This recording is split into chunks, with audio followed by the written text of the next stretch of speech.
शेर और भैंसे। एक वक्त की बात है कि एक घने जंगल में 4 भैंसे रहते थे। वो हमेशा इकट्ठे रहते थे। उनका ये एका ऐसा था कि बाकी जानवर उनसे खौफ खाते थे और उन सब जानवरों में से एक था शेर। हर बार जब वो उन पर हमला करने की तजवीज बनाता, वो उन्हें एक साथ देखता और मायूस होकर चला जाता। ओहो, मैं उन पर कैसे हमला करूं अगर वो हमेशा एक ही साथ रहें तो। कोई बात नहीं, कल फिर कोशिश करूंगा। एक दिन इन चारों दोस्तों ने एक मंसूबा बनाया। देखो, मैंने सुना है कि वहाँ दूसरे मैदान की घास बहुत ही ज्यादा मजेदार है। क्यों ना आज हम वहाँ दोपहर चलने जाएं? ओह हाँ, हमें ये करना चाहिए। तो हम गपशप में क्यों लगे हैं? चलो चलें। ओह, हरी हरी घास के बारे में सुनकर मेरे मुंह में पानी आने लगा है। इसका पेट कभी नहीं भर सकता। हाँ, सही कहा। तो वो इकट्ठे वहाँ से रुखसत हुए उस घास के मैदान की तरफ। जब वो जा रहे थे, एक लोमड़ी ने उन्हें आते हुए देखा। वो इतनी खौफजदा हो गई कि फौरन वहाँ से भाग गई। पर उन दोस्तों ने इस पर गौर नहीं किया। वो खुशी खुशी जा रहे थे। कुछ देर के बाद वो उस घास के मैदान पर पहुँचे। इतना चलने के बाद वो भूखे थे। जैसे ही वो चरना शुरू करने वाले थे, उनमें से एक ने कहा, चलो एक काम करते हैं, पेटू हम घास खा लेते हैं। तुम यहाँ खड़े रहकर पहरा दो।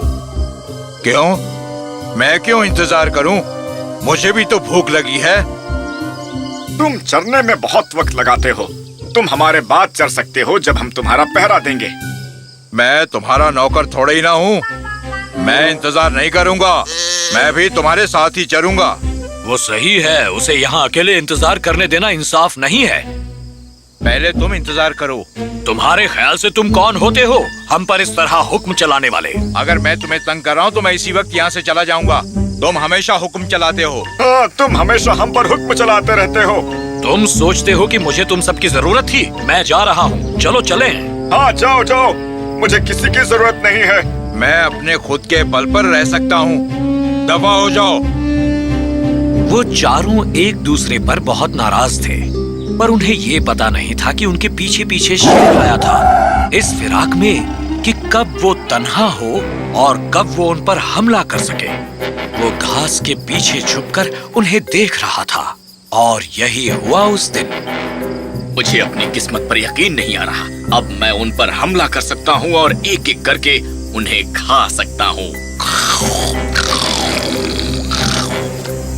चारों दोस्त अलग अलग चल दिए और शेर भी उनके पीछे गया।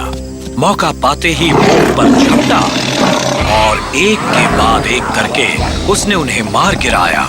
जब तक वो चारों साथ थे, किसी में उनके करीब आने की जुर्रत नहीं थी। पर जैसे ही उनमें लड़ाई हुई, उन्होंने एक दूसरे को तन्हा छोड़ा, जिसका हर्जाना उन्हें भरना पड़ा। इसीलिए कहते हैं कि एका सबसे बड़ी ताकत है। तो बच्चों, इसलिए तुम सबको हमेशा मिलकर रहना चाहिए। तुम कभी नहीं जानते कि क्या होगा। जब तक तुम एक साथ हो तो तुम्हारे साथ कभी कुछ नहीं हो सकता। हमेशा फतेह तुम्हारी ही होगी।